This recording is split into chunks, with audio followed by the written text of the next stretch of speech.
শীতে ফুলকপি যেমন ছড়াছড়ি, আর আমরাও চেষ্টা করি নানান রকম ফুলকপির নানান আইটেম বানানোর জন্য। তবে একটা সময় আসে যখন ফুলকপিটা একঘেয়ে লাগতে থাকে, রোজ একই রকম রান্না আর ভালো লাগে না। সেই জন্য আমি আজকে আপনাদেরকে এমন একটা রেসিপি শেয়ার করব যে সেটা হয়তো আপনারা কখনো আগে বানাননি, বা ইন্টারনেটেও আপনারা হয়তো পাবেন না এই রেসিপিটা। এটা ভীষণই ইউনিক একটা রেসিপি, যেটা আমি আমার শাশুড়ি মায়ের কাছ থেকেই শিখেছিলাম। তো আর দেরি না করে রান্নাটা করে ফেলা যাক। Hello and a warm welcome to my channel once again. আমি আলিনা, আর আপনারা দেখছেন আলিনা সিম্পল রেসিপিস। ওনার রান্নাতে একটা স্পেশালিটি ছিল, সেটা হচ্ছে আমি অবজার্ভ করতাম যে কোনো রান্না মাত্র একটা কি দুটো মশলা দিয়ে উনি কমপ্লিট করে ফেলতেন, কিন্তু স্বাদের দিক দিয়ে কোনো রকম কম্প্রোমাইজড হতো না। আজকের ফুলকপির রেসিপিটাও এরকমই একটা ইউনিক রেসিপি। আমি আপনাদেরকে স্টেপ বাই স্টেপ দেখাবো, আপনারা ফলো করবেন, আর আশা করি আপনাদের এই রান্নাটা এত ভালো লাগবে যে বারবার আপনাদের করে খাওয়াতে ইচ্ছে করবে। রান্নাটার জন্য আমি দুটো মাঝারি সাইজের আলু নিয়ে নিয়েছি, আর এরকম ছোট ছোট টুকরো করে আমি আলুটাকে কেটে নিয়েছি। ফুলকপিটাও আমি ছোট করেই কাটবো, সেই জন্য তার সাথে সামঞ্জস্য রাখার জন্য আলুগুলোকেও আমি ছোট ছোট করে কাটছি। এই রান্নাটার জন্য আমি 3টে মিডিয়াম সাইজের ফুলকপি নিয়েছি।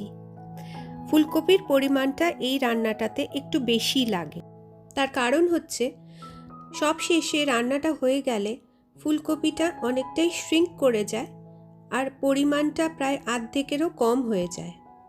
ফুলকপিটা ছাড়িয়ে বেশ ছোট ছোট টুকরো করে কেটে নিতে হবে। ফুলকপির সাইজটা এমন রাখবেন যাতে আলুর সাইজের সাথে সামঞ্জস্য রাখে।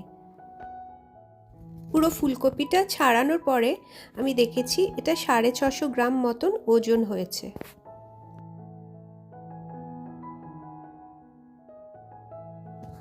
সমস্ত ফুলকপিটা কাটা হয়ে গেলে তখন ফুটন্ত গরম জল দিয়ে ফুলকপিটা কিছুক্ষণ ভিজিয়ে রাখুন। এতটাই গরম জল দেবেন যাতে পুরো ফুলকপিটা ডুবে থাকে তার মধ্যে। এটা করলে হবে কি, যে ভেতরে যদি কোনো পোকা বা নোংরা থাকে তাহলে সব বেরিয়ে আসবে। এই রান্নাটা পুরো সর্ষের তেলে করতে হবে। একটা কড়াইতে অনেকটা তেল গরম করে নিতে হবে। আমি এখানে 5 থেকে 6 টেবিল স্পুন সর্ষের তেল ব্যবহার করেছি। প্রথমেই ডুমো ডুমো করে কেটে রাখা আলুটা ভেজে রাখতে হবে। এখানে খেয়াল করবেন যে আলুতে আমি নুন বা হলুদ কোনো কিছুই দেইনি। এইটা কিন্তু শুধু নুন বা হলুদ ছাড়াই আলুটা ভেজে রাখতে হবে। একটু ঢেকে ভাজবেন, আর লালচে হয়ে গেলে আলুটা সরিয়ে রাখতে হবে।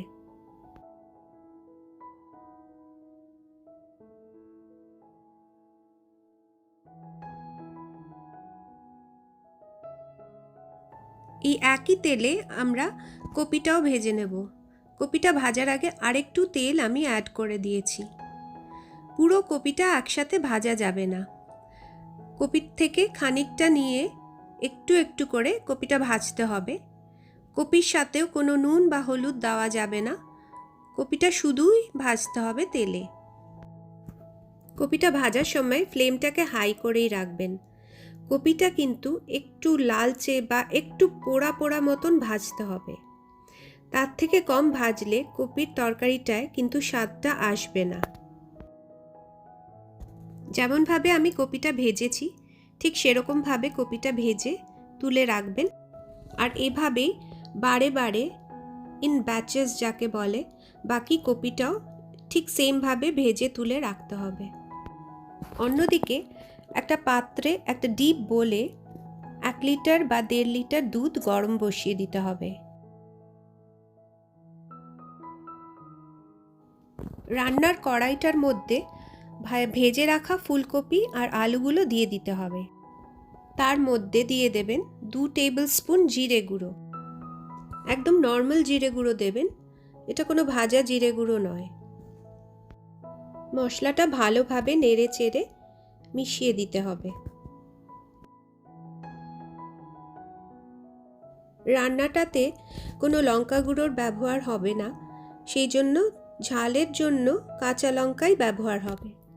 কয়েকটা কাঁচা লঙ্কা নিয়ে নেবেন আপনাদের স্বাদ বুঝে, তাকে ছোট ছোট টুকরো করে কেটে নিতে হবে।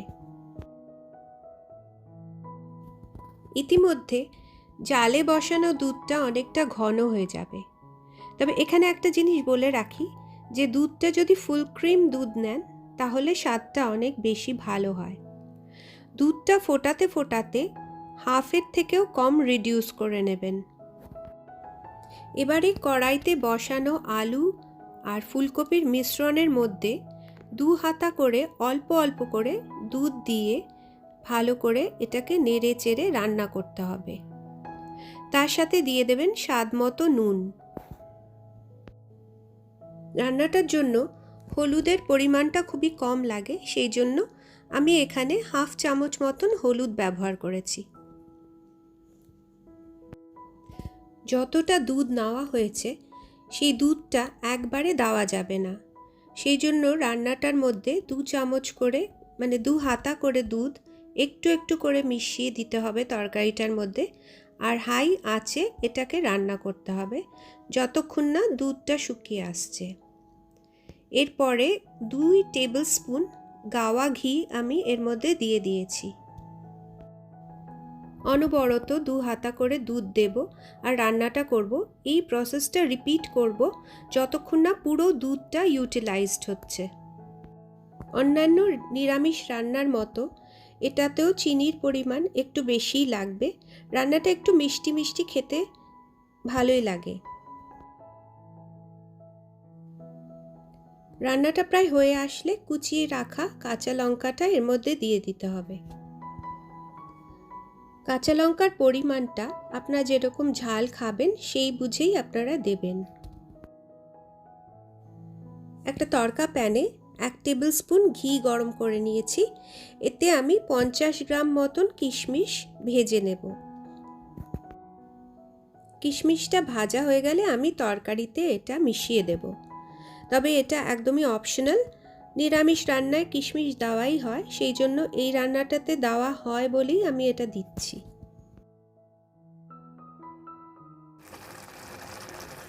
দুধটা যখন প্রায় ঘন হয়ে আসবে তখন রান্নাটা বন্ধ করে দিতে হবে।